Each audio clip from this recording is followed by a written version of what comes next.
I'm gonna take a wild guess here. You're wondering why I'm staring you down while slowly consuming a can of Baja Blast. If my suspicion is correct, then the story that's about to unfold will give you the answers that you seek. This is the story of one of many in the tragically long list of neglected game franchises. And among that list, this may in fact be one of the most tragic stories of all. And that's ironic, considering it was seemingly intended as comedy. And yes, this is in fact Baja Blast in a can.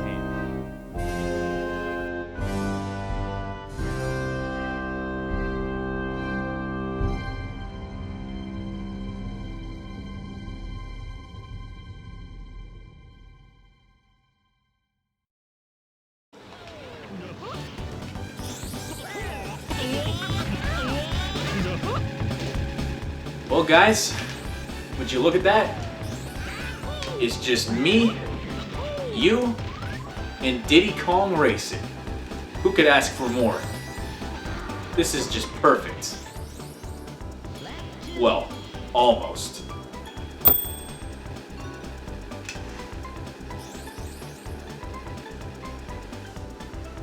Ah, now we're talking. Yeah. This is one of the classics. I mean, who in their right mind could possibly hate this game? You got all these great levels, you can drive in different vehicles, you got all those lovable characters, you got Banjo, you got Bumper, Diddy, Tip Top, Pipsy, Conker. Now that's a name I've not heard in a long time. A long time. A long time. When people talk about Rareware mascots, they're usually talking about Banjo and Conker. Now both of these characters were racers in Diddy Kong Racing before moving to bigger and better things. I've established numerous times how I feel about Banjo-Kazooie and Banjo-Tooie. They're two of my favorite games in the world. But after Diddy Kong Racing, what happened to Conker? Well, 2 years after Diddy Kong Racing was released, Conker saw his debut on the Nintendo Game Boy. Yeah, Banjo gets a big budget 3D platformer, which gets a sequel, and Conker gets a little Game Boy game. But what'd you expect? He's a fucking squirrel. Now, unfortunately, I don't have an actual copy of the game, but what I do have is a computer and an emulator. I built this PC in 2017. It was fairly solid at the time, but do you think it's able to handle these graphics? I don't know, man. Conker's Pocket Tales. Well, there's a game nobody gave a shit about. Seriously, I've literally never heard of this game outside of the internet. I don't know anyone who's played it before.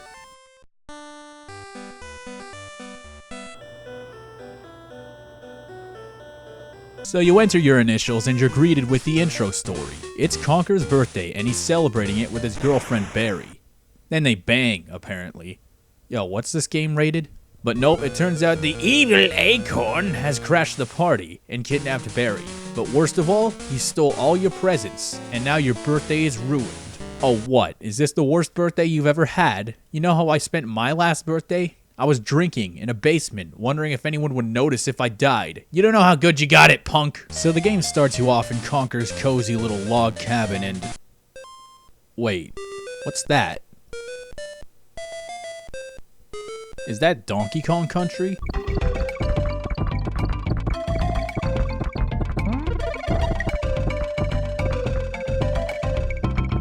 You mess around with him for a little bit and you'll notice he can't really do much. He has this hilariously pathetic little punch though. That's cute. Gradually, you learn he can do more. He can dig through dirt, he has this little ground pound move, then you find these creepy ass dudes that give you hints. Wow, you can double tap to go faster? Thank fuck. Look at him, man, he's just gunning it. You may also notice that the visuals are actually pretty solid for a Game Boy title. They're bright and colorful, the animations are relatively smooth. It looks pretty. The music is also pretty nice, or at least it would be. You see, for some reason, every time you talk to somebody or read a sign or get a notice, the music just stops and resets itself.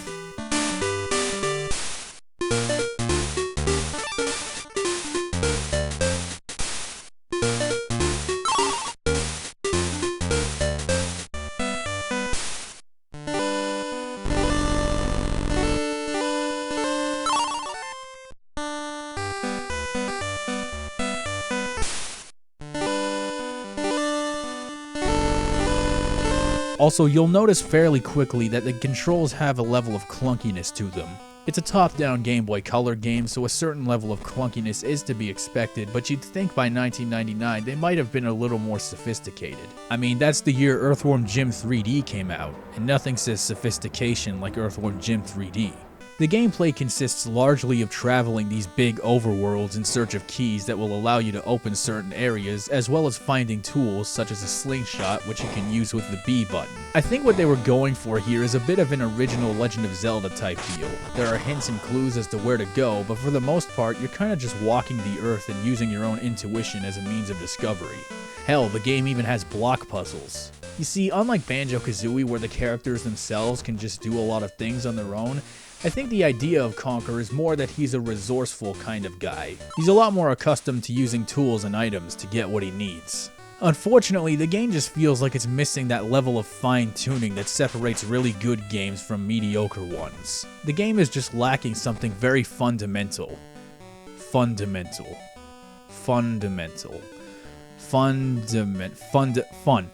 It's missing fun. The game is not fun. If it's not fun, why bother? Well, to be honest, for what it is, I think it could be several magnitudes worse. I mean, this is the Game Boy we're talking about here. This thing's sole purpose is pretty much to play Tetris. Or Mario Land 2 if you're cool. And maybe Pokemon. And Link's Awakening and, yeah, you know what? Its sole purpose was to play good games. So not this one, is what I'm saying. So the question is, what's next for Conker the Squirrel? Well, it looks like he's in luck because he made it to the Nintendo 64. That's right, a full-blown AAA platformer was in the works. They had a demo all worked out and everything, and honestly, even looking at it today, it looks good, like something I might actually play. It was called Conker 12 Tales, and supposedly it was going to be a co-op game where the second player would control Barry. It seemed like a very well put together game, but despite the positive feedback, there was also a lot of concern over how it would stand out. You see, the market was flooded at the time with really cutesy fairy tale platformers from all corners of the galaxy, particularly from Rareware themselves, which caused concerns that something as cute and wholesome as Conker the Squirrel would get lost in the crowd. So at some point during development, the game underwent a massive overhaul, and was eventually released as late as 2001. But how massive of a change are we talking here? Well, maybe it's time for a little show don't tell. This is an ad for the new cutesy Conker the Squirrel game. Now, what you're about to see is a very real commercial that was actually shown on television. So we're at partying last night. Power, Nintendo power. Dude, we got on the bar and started pissing all over these freaking bikes. Get in or get the fuck out. His cat started a fight. And we get back here and he goes all night. What you been doing there, Conker buddy? What's been going on? Okay, well, that certainly wasn't what we had in mind. I'm sorry, guys. Clearly I got the wrong clip. But in any case, let's take a look. What became of Conker 12 Tales? Conker's Bad Fur Day. Well, at least we know the title changed. Okay, but really, come on. This is what you're all here for.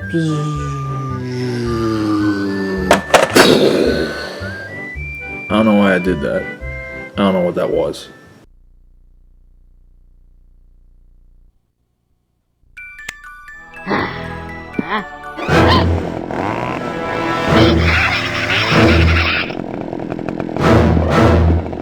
Stupid logo. Yeah, that's better. You can get it.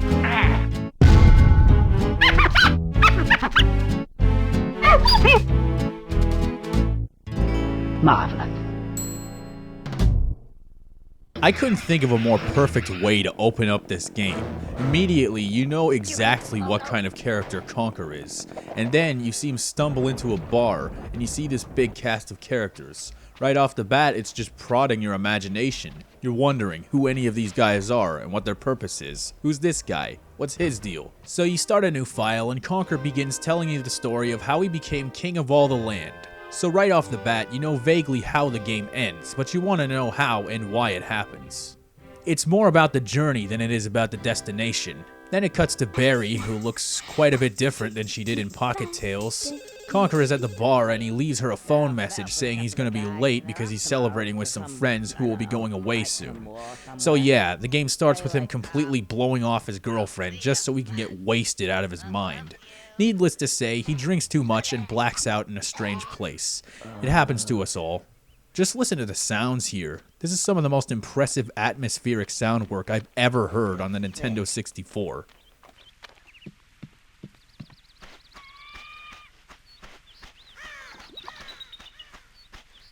Conker then meets Birdie, the drunken scarecrow, who introduces the context-sensitive mechanic. Basically, the idea is that when you find these buttons with the letter B on them, pressing B will do something, and that something depends entirely on the context.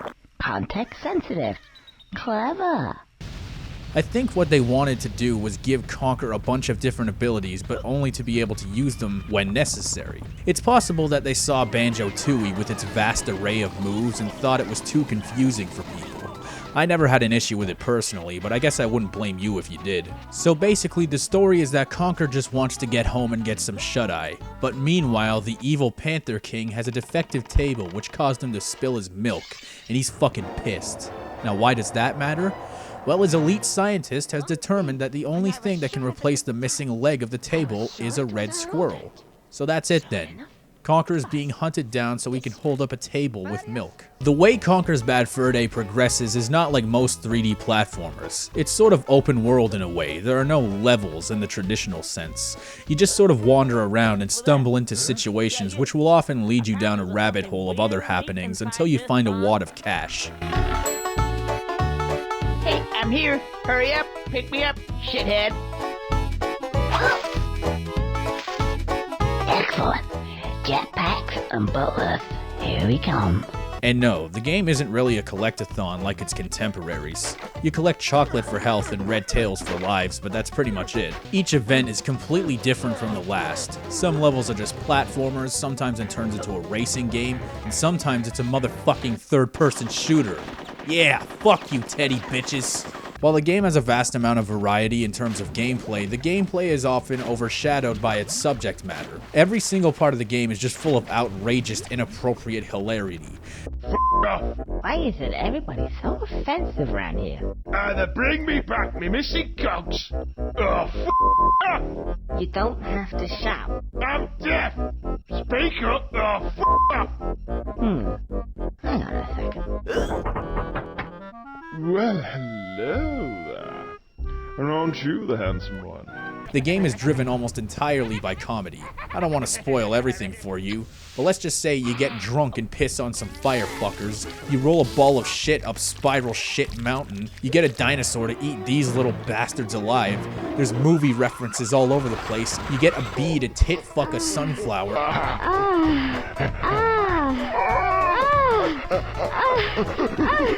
and then you use her breasts as a trampoline. Now this is what I call a platform game. Yeah, you got a point. It's like Bubsy 3D says.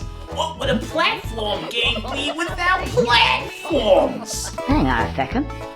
Breasts. She's a sunflower. Yeah, what did you expect it to be? Here's a sunflower with big breasts. Seriously, you're telling me you've never seen a sunflower with big breasts? I mean, like, have you even been to where's sunflowers come from? Hold up. Well, what's in it for me? You're telling me you've never been to Altona, Manitoba, in Canada? You're telling me you've never been to Ukraine? They got, look at, I mean, they don't have breasts, but that's a lot of sunflowers. And then, of course, the most memorable of all. Uh-oh.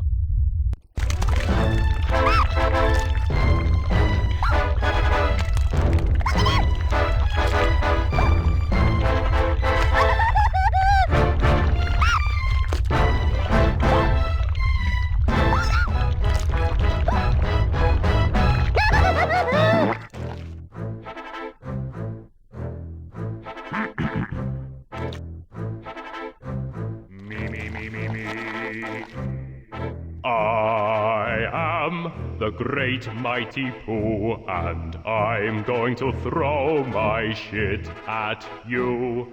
A huge supply of tish comes from my chocolate starfish. How about some scat, you little twat?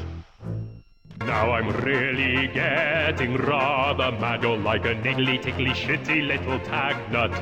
When I've knocked you out with all my bab, I'm going to take your head and ram it up my butt. What? Your butt. My butt. What? Your butt. That's right, my butt. What? My butt. What? My butt. What? But honestly, everything about this game, the humor, the graphics, the music, the voice acting, everything is just perfect. Well, almost.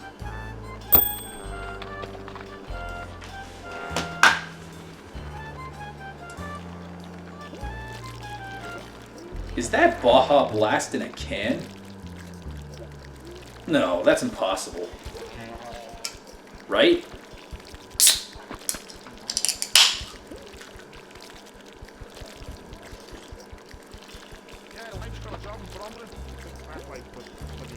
That is Baja Blast! As kicking ass goes, it was abysmal, and you is a bastard, stupid bastard. Isn't he? Yeah. Yeah, he sure is. So, what are you gonna do now? Kill yourself? Because that's what I recommend. Yeah, you can kill yourself. And we got a rope right here. And we got a rope. Yeah, we got a rope. Guys, it's a Nintendo game where somebody tells his friend to kill himself. I'm gonna kill myself right now. That's all there is to it. What the fuck? Now I know what you're wondering. If they allowed this, what didn't they allow?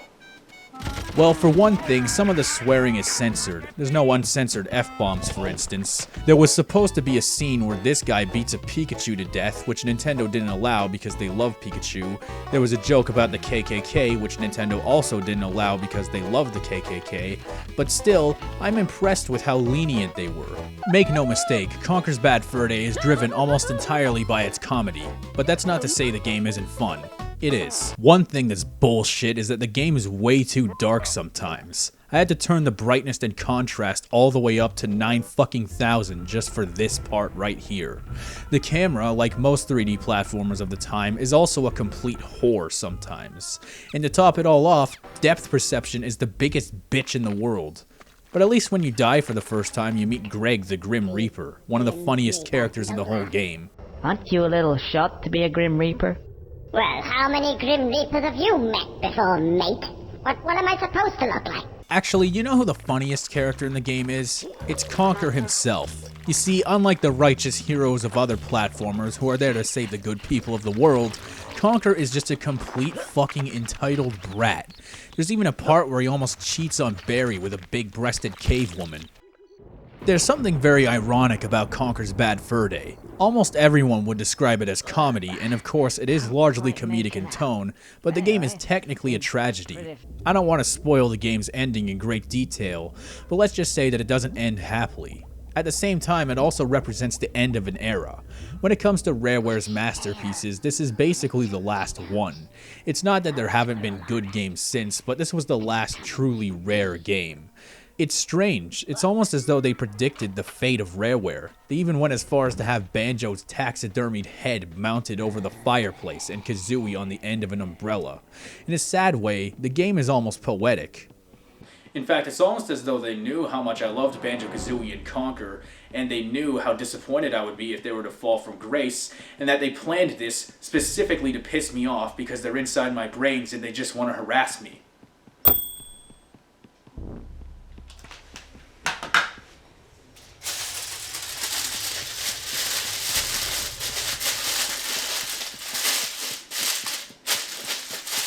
There we go.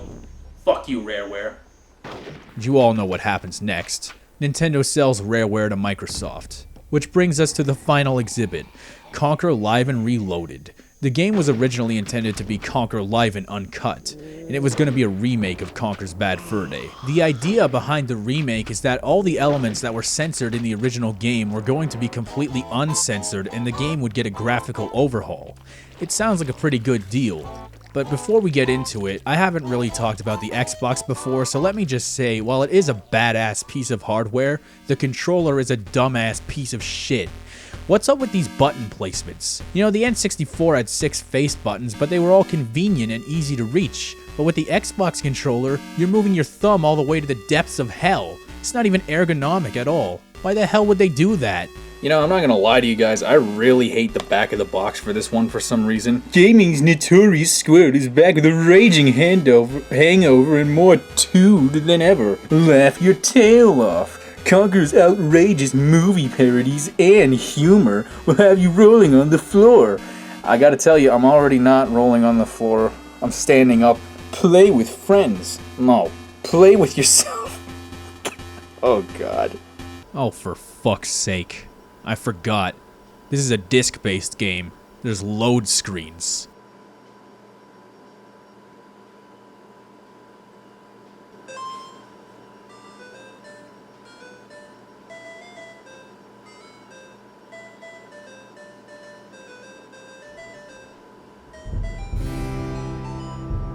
Oh shit!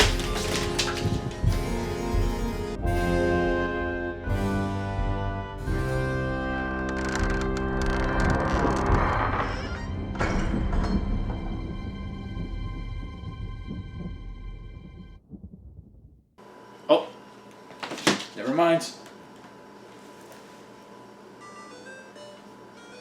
The load screens are one of the biggest problems in this game.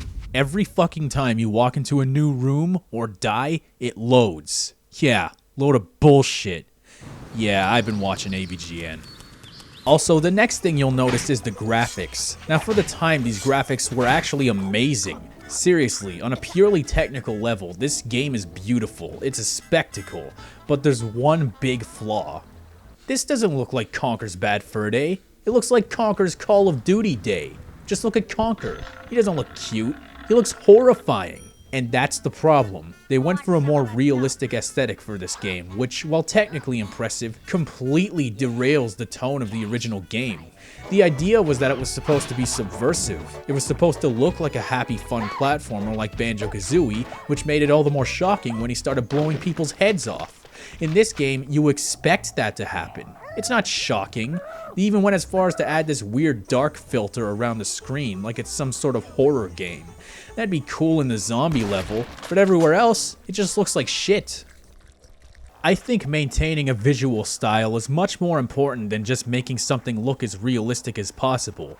Even today, we're still having this conversation. Just like the new Lion King movie, right? It's so lifeless and exhausting. Live and Reloaded is not quite that bad, but the general idea is very similar. And it gets even worse. Remember how I said this was supposed to be a completely uncensored version of Conker originally?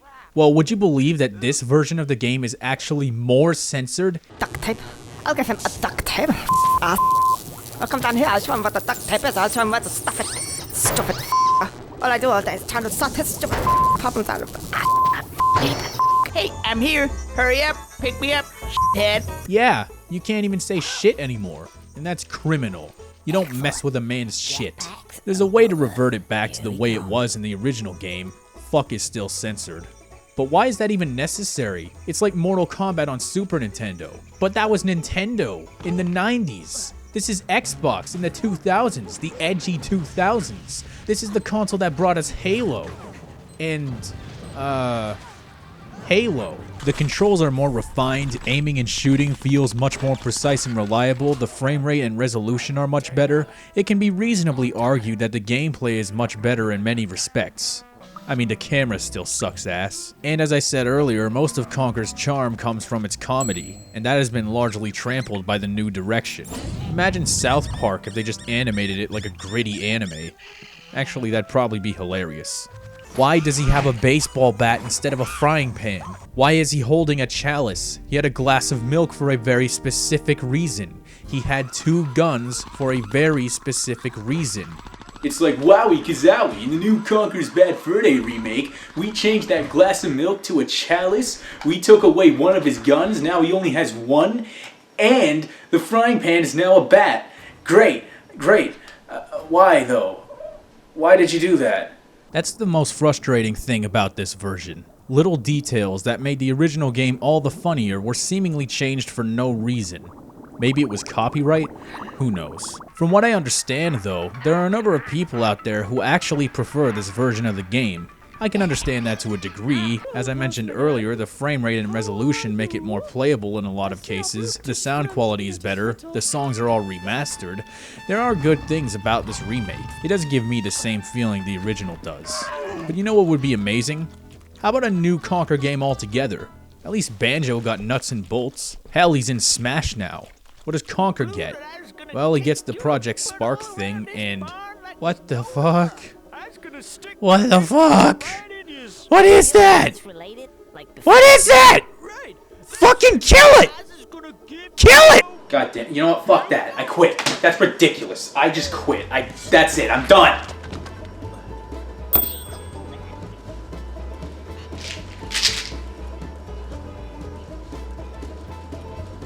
Nah, not yet.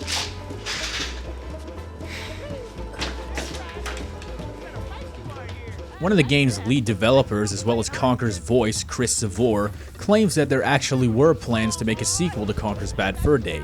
It seems like a pretty good plan to me. Unfortunately, no such game exists. There were storyboards and hand-drawn level markups and everything. It's a shame it never saw the light of day. When taking Conker in as a series, it could do much, much worse. Still, I'm sad that it hasn't gotten any real quality attention lately. I mean, even Bubsy has a new game. What's up with that? Well, we did achieve something today. We learned something about the universe. We learned that God either doesn't exist and never existed, or he does exist and he just doesn't like me. Join the club, pal. Well, now you know. Now you know why I was drinking Baja Blast. It was sensitive to the context. Context sensitive. Clever. I'm a man of nostalgia. I like older films, games, TV shows. It would be ruthlessly arrogant of me to say that they're objectively better. There is no accounting for taste after all. And there are many like me who are heavily influenced by nostalgia, possibly even blinded. I don't know if I go that far. But a word of caution. You can still go back to the old stuff. But you must learn to move on. Think of everything new you're missing out on. Take a chance. Take a risk.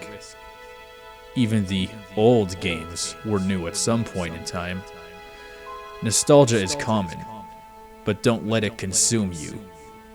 It will destroy you.